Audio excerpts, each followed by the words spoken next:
Hi, welcome to Kit Plus TV. Now, today we're doing something slightly different, a slightly longer show where we're taking an in-depth look at the Sony FX6 and particularly how it's been received so far. But we're not asking the questions today.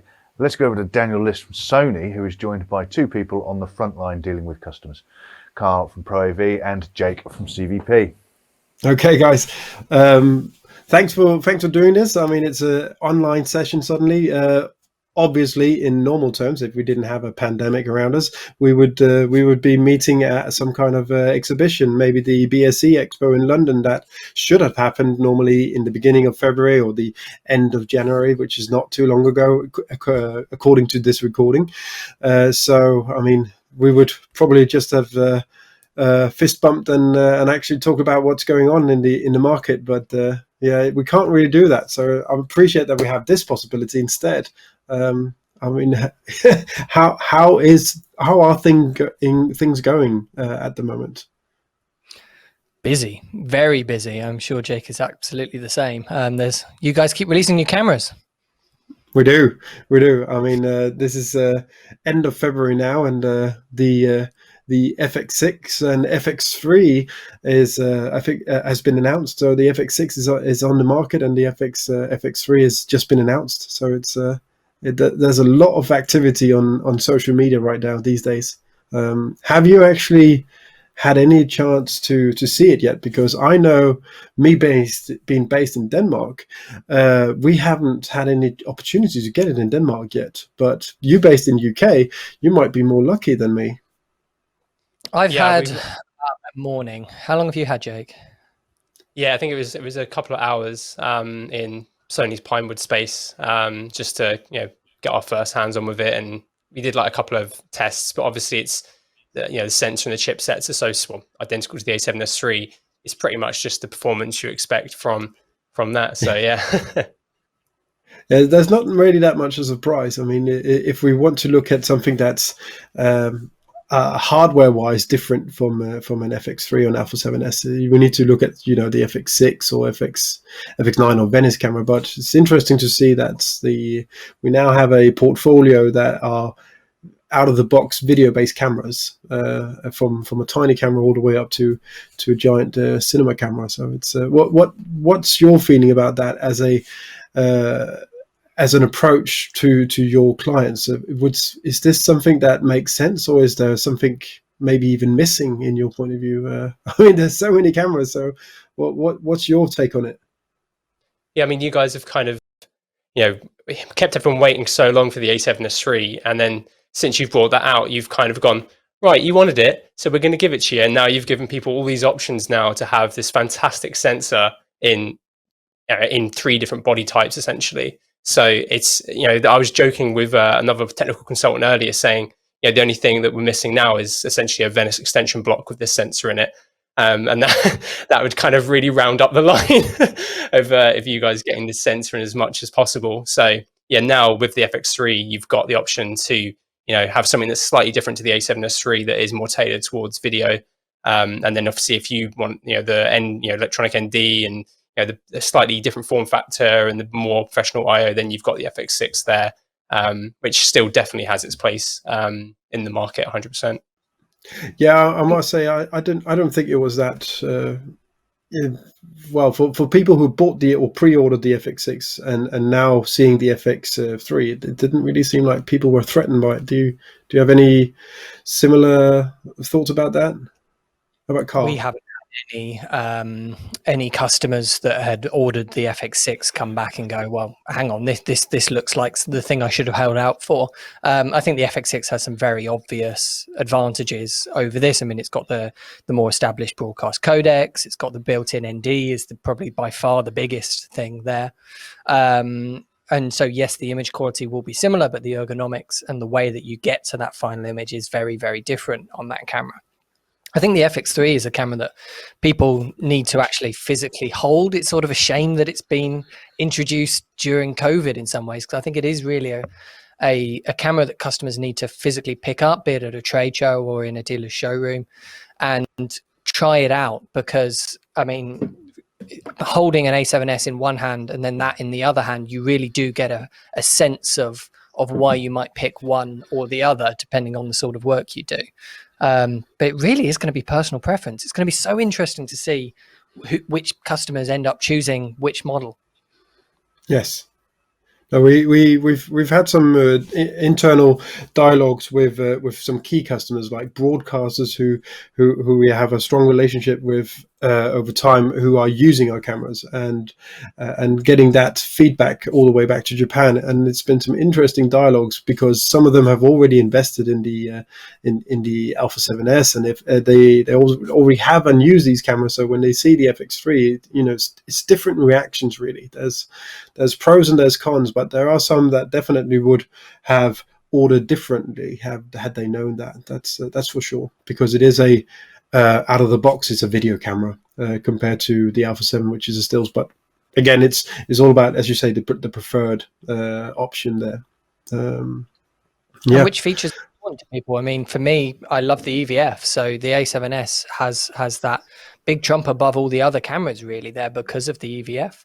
And so I think that very much sways me as personally towards it. But then we speak to so many customers that just don't ever use it, and so would never really be that bothered by something like the FX3 that doesn't have it. Yeah, it's been interesting seeing the feedback online. As we've both put out our videos, and I'm sure Carl's been looking at the Facebook groups and seeing people's reaction as well. And it is incredibly mixed. And like you say, I think the more positive side of it is people who own FX6s and FX9s and Venices already looking to buy an accompanying camera to that, who aren't strictly, like Carl says, some people love the EVF, some people never use it.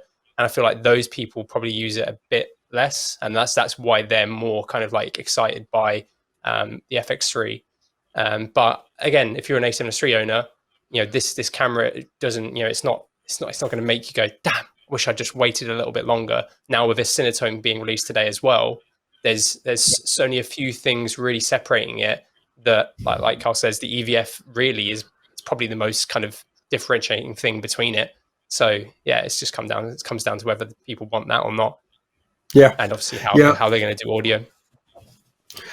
Obviously, I mean, speaking of audio, that's a thing that people have been commenting to me as a Sony employee that stands at a booth and receives so much feedback. So many people have been talking about the MI shoe, Alpha 7S's having MI shoe, and the capability of doing that with one of the issues, or one of the worries is the robustness. I mean, obviously the MI shoe is not really designed for travel. Where you have everything connected. You need to disassemble them before you put them back in your backpack and start flying to a different destination, where suddenly that's no longer an issue with the FX3. So that's kind of interesting. Although if you need XLRs and you need the MI shoe, you need to go again up to something larger. It is the FX9 or the FX6 that can do that. So it's is this a audio issue, or audio? How big is audio for your clients? Is that something it's massive? It's massive. It obviously it needs to work. Otherwise, this conversation would be pretty redundant, as we tested in the early beginning. I would say Sony is one of the better manufacturers out there for audio across their products, simply because that MI issue gives you so many possibilities for things you can do, whether that's absolutely scaled right back and just, I forget the name of it now, but your little on-camera microphone that just goes straight into an MI issue with no cables, or the XLR adapter, or the bigger cameras with XLRs built in, plus the MI issues to add extra ports if you need them. You give people so many options that I think that's where these discussions about, because really, historically, the smaller cameras wouldn't have had XLRs and the bigger cameras do. And that's your turning point as to when you need to go up to the bigger cameras. But now you give it to everyone. And so these sorts of conversations are always going to happen. I think your point on robustness is a really interesting one, because the FX3, I mean, the K3M on an A7S III, you wouldn't pick the camera up by that. And as you say, over time, it can wear it down. Whereas the FX3 with its two screw-ons things is so robust and so easy to just pick the camera up and wave it about by that handle absolutely fine. Yeah, I'm really intrigued to see if you guys end up releasing any more accessories for the FX3 using that that connector, because I feel like you guys have got so much possibility through that MI shoe. It'd be so cool to see some other accessories for it. And yeah, like I like the little touch of the handle with the fact that the screws are captive as well. It's a very, very small thing, but a massive thing for people who actually do professional work. Because I dread to think if they weren't captive, how many people would lose those just pulling it out of the bag. It'd be insane. On the MI shoe front is a smaller K3M. I mean, imagine a smaller little K3M that maybe works off 3.5mm jacks rather than XLRs, or just has one XLR on it. However you want to do it to pair it back. But something for the FX6 for gimbal work, or something along those lines would be great. But there's a lot of great things. Maybe we'll be able to make a viewfinder for the FX3 via MI shoe. Who knows? What would be cool is like as a slightly redesigned top handle for the FX3. So one maybe without even a K3M on it, more designed for like run and gun stuff without that audio module that has the same like dial and record button and everything that the FX6 top handle has. Because that's one thing that I absolutely love about the FX6 is that top handle, and the fact that you guys added that. I think you added the extra joystick onto it, and it just makes navigating it while you're shooting low so much easier. Yeah, I mean the feedback from the FS5 was that so many people were using this very tiny camera for via holding the top handle, but were missing certain features. So getting access to the joystick, assign buttons, having a dedicated wheel, as you say, programmable, is again based on so many people's requests and how they use the cameras differently compared to the camera's design. So it's not something you can do on a Venice camera, because it's simply too big, too heavy to do something like that. So it's the smaller cameras make it possible to do something more unique that you couldn't do with other cameras. So it's not always just going for the most expensive camera that will be the best for that particular shot. It's all about choosing the right tool for the project. So it's interesting. But I guess do you see that segment? What kind of users buy an FX6 nowadays for you? Is it only corporate, or is it freelancers? Who goes for this camera? It's so insanely vast. Like the amount of crossover in the industry now for these smaller cameras is insane. So you could have anyone from indie filmmaker, indie cinema kind of shooters, all the way to corporate and everything in between, freelance, everything could want to look at this or any of the other kind of sub $8,000 cameras. They all cross over so much now. I don't think it's really limited by anything anymore. Absolutely. No. I think the FX6 is one of the best cameras on the market right now for people that need to cross over into all sorts of different kinds of work. And I think that's where we see it going most commonly, is to customers that aren't really pinned down into one's particular area. If you need to be able to pick up your tool and fulfill whatever any client chucks at you that particular day, whether that be a narrative project or a glossy commercial for someone's webpage, or whether it's a simple corporate film, or it doesn't really matter what it is. The FX6 can sort of do it all in many ways. Is then, that being said, do you see then people go, I mean, do you need an arsenal of lenses to be able to be so dynamic as the camera is? Because or do you actually have to, or can you stay within a certain amount? I mean, it's an interchangeable lens camera. So is that something you see being different based on segments, that people buy lenses based on what they do? Or is it not as black and white? A very, very interesting one. I'm just pulling up on my computer next to me. I put a little question out on our YouTube channel the other day, just sort of saying, E-mount users, what lenses do you use? Which ones, do you use autofocus, and which lenses do you use? And there is such a wide variety of people. Lots of people using stills lenses, you know, the 24-70s of the world, whether that be yours or Sigma's or whoever. Lots and lots of people using primes. I've seen lots of people talking about Batis lenses from Zeiss, or your G Master primes, you know, that sort of thing, or Sigma Art lenses like this one here were very, very popular. What I haven't seen a huge amount of, actually, I thought I would see more, is your power zoom, the 28-135 full frame servo lens. Because we have sold quite a lot of those, but I wonder whether they're going more to FX9 customers than to FX6 customers. But it is a beautiful lens to pair with the FX6. Yeah, it's a really nice general purpose zoom. It is, yeah. I mean, it was, going back in history, it was a zoom lens that was announced with the FS7, although it's a lens that is full frame, and the camera is the FS7 is a Super 35. So unfortunately, the camera didn't do the lens justice. It's not until we put it on a full frame camera that you can really see the image quality of the optics within this 28-135. So it's gotten a new life, I'd say.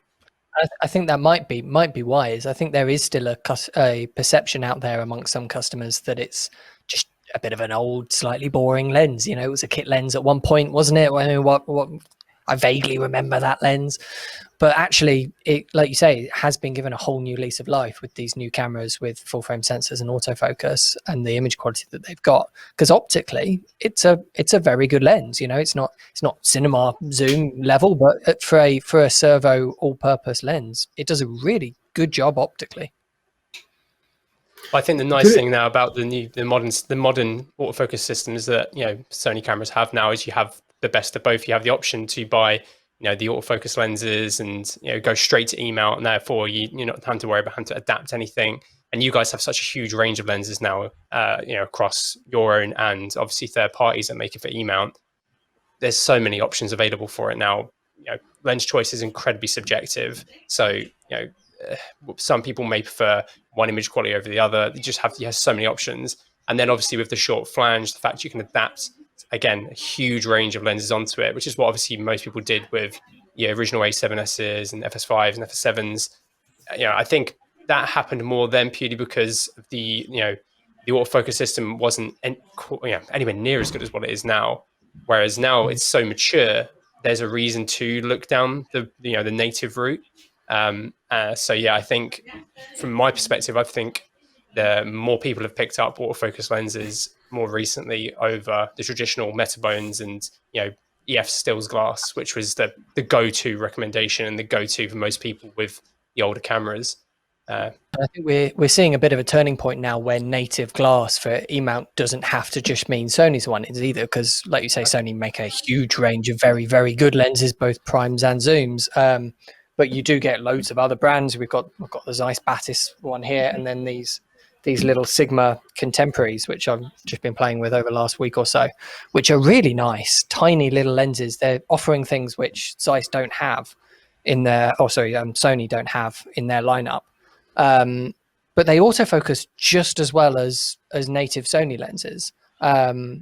So there really is such a wide range of good lenses for E-mount in autofocus right now.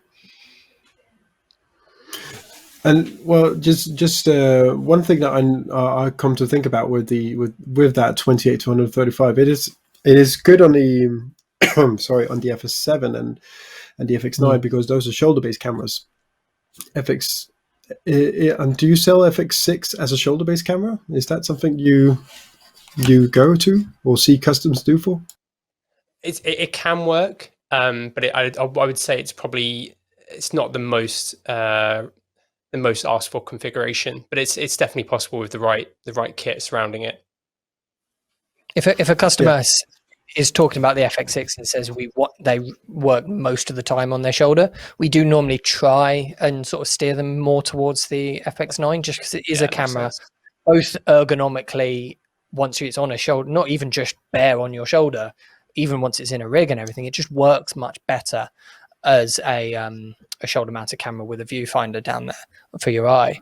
But that being said, like I said earlier, the FX6 is most popular with people that just need to do a different thing every day. And, you know, it can work as a little cradled camera. It works very well on a tripod, and it can work on your shoulder. So, you know, it does tick all those boxes. Yeah, no, that makes sense. But the 28 to 135 is if I remember correctly, it's close to 1 kilo. So it's almost I think it's over 100 grams or maybe 200 grams more heavier than FX6. So so having a front heavy camera is not maybe something that people desire. So but it does benefit with the power zoom, definitely. Got to hear it. For the most part, 1.2 kilos. 1.2. So yeah, if people are putting the FX6 on the shoulder anyway, more often than not, you know, people are going to be recommending V-lock plates on the back just to counterweight it, so it, you know, you have got that center of gravity instead of it being front heavy. So I don't think it'd be too much of an issue. Well, that's the problem, isn't it? No.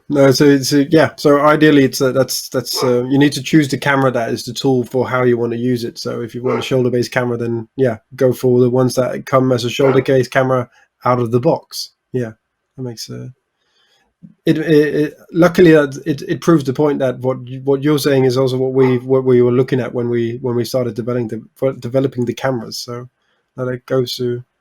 It's nice to see what we try to do is it hits the spot. It's correct. So, but do you try to go back to one of the questions I asked before? I mean, what is there anything missing now that we, you know, is there something where we completely missed a design? You know, is there something that you've really missed either in the current lineup, or do you miss something? Is there a camera missing? In terms of, if you look at the cinema line, because you need to announce more cameras right now. I mean, obviously, it's good to see people's reactions of what we have on the market, because if they have any kind of criticisms, it could go back to you know, the developing plan. We're not able to make a camera within a month. It takes a long year of planning. So I mean, if we have an idea for a camera today, it won't hit the market until a couple of years from now. So it's interesting to see what what people are reacting to here and now. So one thing I mentioned, I did a video on the Alpha 1, which I think Carl did as well. I'd love to see that sensor inside of like either a Venice or maybe like an FX9 Mark II, because it as a sensor, it's insane what you guys did with it. So I'd love to see, like, with some proper like heat management, you know, some bigger chipsets, like what you could do to really like draw as much power out of that sensor as possible, because it's even in the insane. When I saw the A1 footage for the first time, and particularly once you go up to not crazy high ISO, it's not A7S levels of like 500,000 and all that sort of crazy stuff, but once you get up past sort of 6,400, I was amazed at how good the A1 looked. And just at normal ISOs as well, the clean image and the low noise floor that comes from that 8K downsampling, even though it is effectively quite a compressed codec, that sensor is a really good sensor, really good. Yeah, no, that's good feedback. That's let's see if we can if we make something like that happen. It's that's interesting. I mean, the good thing about the Alpha 1 is it's an RS sensor. So we are nerding here, but the other cameras like the FX9, FX6, these are the Exmor R sensors. It's not the it's only the Venice camera and the Alpha 9 and the Alpha 1 that has the RS sensor, which is giving you that faster readout time, which is eliminating the jello effect. So if you're using really fast light lasers and such, you would be able to recreate some kind of shutter speed, rolling shutter effects, but it's very difficult to determine that you don't have a global shutter because you're using such a fast speeder with the RS. So it's definitely the RS is the top of the line. So yeah, that would fit really good in a cinema line camera. That makes sense. 100%. Rather see it in a FX9 style camera or a Venice style camera? Yes. Okay.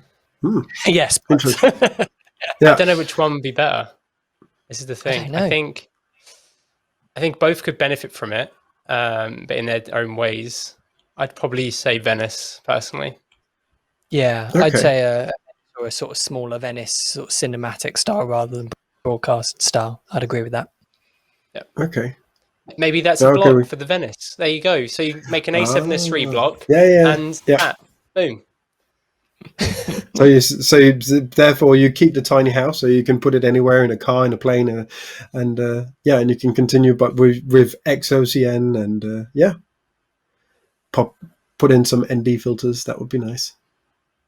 Cool. That 8K resolution at X-OCN. Well, presumably X-OCN can't handle 8K, I'd imagine, but how good would that be? Insane. Well, I think. Well, no. Then, if we need to do that, then we need to do something with the card speed. It's the card X-OCN itself. The processing, it can actually do that kind of resolution. It's the cards that is the current limitation. Even though they are very expensive, it's an expensive card series if you go for the AXS ones. But we need to look at some new ones if we are to support 8K X-OCN. So it should be possible. Yeah. Okay, so looking into some of the cameras again for FX9, FX6, the very little things you talk about, you've seen with the FX3 so far. Image quality wise, are we there? I mean, are we there yet? Is it good enough for people's expectations? I mean, everybody has a comment on YouTube about something. Is image quality one thing that you would say is that we're lacking here? Certainly not lacking. I mean, the A7S III and the sensor that brought with it, that is now in the FX6 and the FX3, is fantastic quality for. I mean, it's so much better than in terms of video than anything we've seen from you in small cameras like this to date. I mean, in every aspect, the sharpness, the detail, the dynamic range, the color, the low light, all of it is just a significant, not even a slight step up, a significant step up. I guess the only question mark is where that leaves the FX9, which has very, very good image quality. And in some aspects, it's better. But in most aspects, it's very close. And in some aspects, it's worse. While it is the flagship one in this, well, it's not flagship. The Venice is the flagship, but you know what I mean. So I guess that's my only question mark from image quality in the lineup. What do you think, Jake? I think the color science is probably the biggest thing that's improved on these newer generation cameras. I think that was something you guys got quite a lot of flack for with the old Alpha series cameras and FS cameras. And I love the look of the F55 like back in the day. It was still such a nice camera. But it's really nice to see you guys taking on board the criticism of the color science, and you guys have done such a good job of correcting these issues now. And you are getting, I mean, you're very close to straight out the camera, really nice straight out the camera imagery like Canon can do very well as well. So while you've got the flexibility of your S-Log, you've also now S-Cinetone has introduced this really fast acquisition look that I don't think you guys really had before. So having that now across all the cameras, especially with the A7S getting it today as well, now means that you've got this incredible lineup of cameras with really stellar dynamic range, great color, like all the things that Carl just said, and then being able to literally just quickly shoot with all of them now and get an image straight out of the box it's really nice. And you guys have done a great job of completing the lineup now with so many options we want to choose from. No matter what type of work they do or how they do it, there's a tool in that box now. Okay, no, good. One thing that I thought about when you were talking about some of the specs, autofocus is one thing. The autofocus in a video camera has long been desired in FS5s and FS7s, and I mean, once we could announce that was possible in the FX9, for example, I went, yes, finally we can say it, we can do it. But what's the, do you feel that professional videographers accepts this. It's a difficult topic. So many I've spoken to has said no, autofocus, no. But I mean, now after the FX9 has been there for about a year now, what's your take on it? Is it acceptable to be a professional videographer and use autofocus? Yes, 100%. And I think it's more of it's more of how people are used to shooting. People who've worked in the industry for years without autofocus, they're comfortable with what they're doing. So, ask them to transition over into these new systems, especially in the past where they may have been burnt with systems not working as well as they do now. It's just about showing them, and this is what what we both do in terms of showing people at trade shows and in showrooms and stuff like that is that these tools are actually really, really, really good now. And even if you're used to manual focusing, having the ability to sling the FX6 on a gimbal, then use your autofocus and then take it off and then manual focus, it's having the flexibility to do both now is invaluable for people. And it's just about getting the cameras in people's hands and showing them how great the systems are now. I think we absolutely are now at that turning point where we've gone from some professionals embracing it, some professionals being nervous of it or dismissive of it and saying, no, a true professional doesn't use autofocus. I think we now hit the turning point where the vast majority of professionals may not be welcoming of it or embracing of it, but will use it. And there is certainly probably about half the people I speak to very regularly that do fully embrace it and use it for the vast majority of their work. I think it is people often think about it when they first get used to using a camera with autofocus as just an easy option, as just whack it on and forget about it. And yes, it can be that for people who aren't experienced with focusing. But if you are experienced with focusing, if you've been a professional operator for a long time, it actually gives you more control, not less control, because you don't have to use it all the time. And there are lots of different autofocus modes. So the best people at using autofocus aren't just putting it on and forgetting about it. They're adjusting the settings depending on the lens that they've got and what they know works and what they know doesn't. They're choosing the right focus modes for the situation that they're in, or just choosing to turn it off and use manual focus for the situation that they're in. It's a extra tool in our tool set. It's not necessarily a fix it all. Just whack it onto auto and shoot around if you don't want it to be, because it can be that too. But it definitely works best when it's not that and when it's done in a controlled manner. No, that makes sense. It makes a lot of sense. Something I just wanted to hear if you guys have any thoughts about, and we're going a little bit. We are going quite off topic here, but I apologize for that. Experia PRO. A phone with 5G capabilities, 4K display, internal batteries, and an HDMI input. What do you think about that? I mean, is that something that's? I mean, it's not inexpensive. I've never used one, and so I'd love to try it out. I think the concept is a good one. I think having an HDMI. Just that as an HDMI in, so that you can plug it into whatever situation you might be in or whatever camera you're using, I think is a great thing. I mean, the displays in our phones have been very good for a long time now. It's nice to be able to use one as a camera monitor. I think a phone is never going to be a true professional tool. It's always going to be good at some things, but at the same time, if you're working and you're trying to focus on something, your phone is not necessarily what you want attached to the top of the camera. And so it's going to be interesting to see the professional uses where it will really excel and ones where it might actually be a bit distracting compared to just having a normal camera monitor, for example. But I'm very curious. I want to try one. Yeah, I haven't tried one either, but I think the way you could almost look at it is almost like a smart monitor. So less of a phone. Don't hand the number out to anyone, but think about a monitor that has that LTE connection and the possibility of maybe even like using it as for dailies and for rushes, like having the ability to have that monitor in the background kind of churning out, H.264 rushes into the cloud.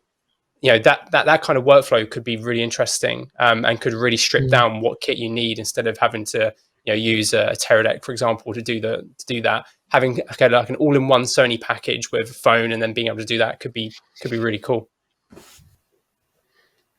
No, that's it's an interesting point. And the only thing I know about the Experia Pro, you mentioned that you'd like to try one, and it's taken some time to actually confirm that it would be coming to Europe, and it is coming to Europe in May.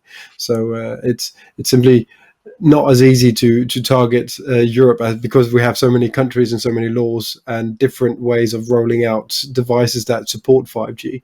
But I'm happy to see that it is something that's coming to Europe and not restricted to only be an American and Japanese product, but also an American, a European one. So as soon as we can get our hands on one, we'll make sure we can have them available, so you can have a look at it in your shops. No, definitely. Yes, please. That'd be good. Yeah. Yeah. No, that was really all I could think about. We could talk about for this time. I'm so happy that we were able to do this, even though the restrictions are not really that much fun anymore. But we see that here in our country, in Denmark, is that we're running out of patience, and it's we want to go back to a normal life, but it's good that we can have this. Yes. So it's no, I'm happy that we were able to actually virtually have this talk. It's I think it's interesting. I think that this is something I've really missed from our exhibitions, is having that time to debate and talk about what's actually happening in our market, not necessarily thinking about a sale. I believe that if we make good enough cameras, these cameras will sell themselves in all respect, but having an understanding of what's happening in the market, those are the interesting talk for me, especially, and what can be done better for the future is even more fun. Absolutely. No, it's been good fun. Thank you very much for having us. Yeah, it's been nice. Thank you. Okay, well, until we meet again, have a good one. Exactly. We'll see you at the next trade show. Yes. Okay, thank you. Bye, guys.